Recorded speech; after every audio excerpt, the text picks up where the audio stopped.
Саламатсыздар ма? Сабақтың тақырыбы қазақ жазуының жаңа белесі. Латын әліпбиіне көшу заман талабы. Латын әліпбиіне көшудің тиімділіктері өте көп. Әлемдік жаһандану қатарына кіру, фонологиялық, лексикологиялық, терминологиялық жағынан дамуына кепіл бола алады. Түркі халықтарының ортақ тілі, медицина саласының тілі, шетелдегі қандастарымызбен байланыс. Бүгінгі сабағымыздың мақсаты латын әліпбиіне көшудің маңыздылығы туралы терең мағлұмат беру, қоғамдық пікір қалыптастыру. Қоғамда өздерін көрсетсе және өз еліне пайда бола алатын жаңа қазақстандық патриотизмнің құндылықтары мен мұраттары жүйесін иеленетін патриот ұрпақ тәрбиелеу. Латын әліпбиі әлемдік өркениетке аяқ басуымызға септігін тигізеді. Кириллица жазуын әлемнің 12 ғана мемлекеті пайдаланады екен. Ал дүниежүзі халықтардың 80% осы әліпбиге көшкен. Осының есебінен басқа тілдерді үйренуге мүмкіндігіміз артады. Әрбір жаңа тіл – жаңа әлем. Оның үстіне латын тілі жаңа технология тілі, ғаламтор тілі болып табылады. 1929-1940 жылдары латын әліпбиінде жаздық. Сол замандағы ұлы тұлғаларымыздың шығармалары мен қолжазбаларын келер ұрпақ қиындықсыз оқи алатын болды. Жалпы бүгінгі таңда латын әліпбиін қолданатын түркі тілдес мемлекеттер бар. Олар Өзбекстан, Әзірбайжан, Түркия, Түркменстан елдері. Экранда көрсетіліп отырған латын графикасына негізделген қазақ тілі әліпбиі. Латын әліпбиінде біраз әріптер жоқ. Олар ю, я, ц, ё, жіңішке белгісі, айыру белгісі және ш әріптері. Сондай-ақ латын әліпбиінде екі әріп бір таңбамен беріліп отыр.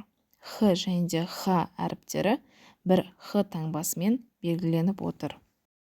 Экранда көрсетіліп тұрғандай, и және де дауыссыз и бір таңбамен белгіленіп отыр. Сондай-ақ дауысты дыбыстарды таңбалайтын әріптер 9.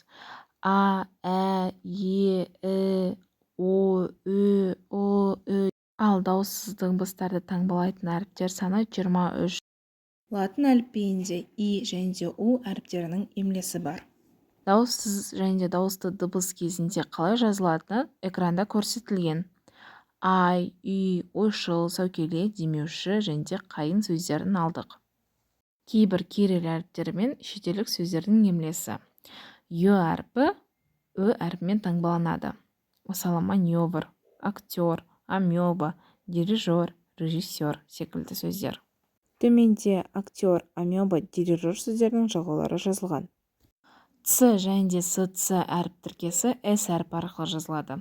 Мысалға, цирк, цифр, цилиндр, циркуль, медицина, абзац, конституция, цех, сценарий, абцесс, плебицист.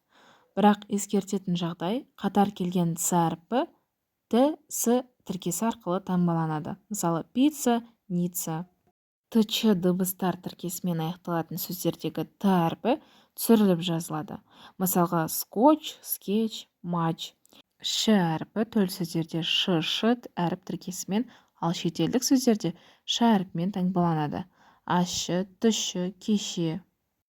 Әрпі әрпімен жазылады. Мысалы, элемент, элеватор, эпопея, поэтика, коэффициент. Ескерту, аяқталатын сөзде әрпінің орнына и жазылады.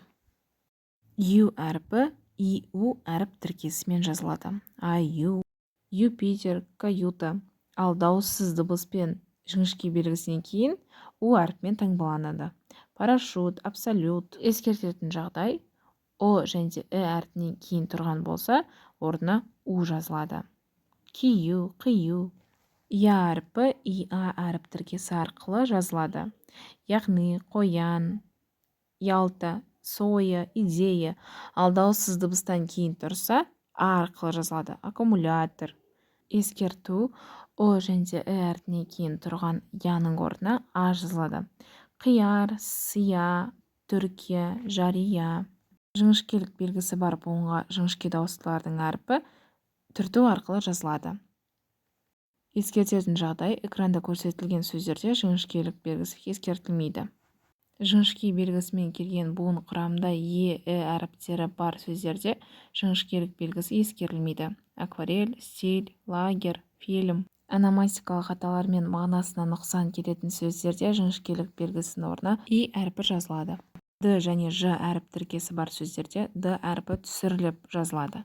Менеджер, джинсы, джентльмен. Ескерту: Д, Ж әріп тіркесінің арасынан буын жігі өтетін және сөз мағынасы өзгеретін жағдайда Д әрпі сақталып жазылады. Сөз соңындағы қайталанған қосар әріптің біреуі түсіріліп жазылады. Класс, холл, грамм.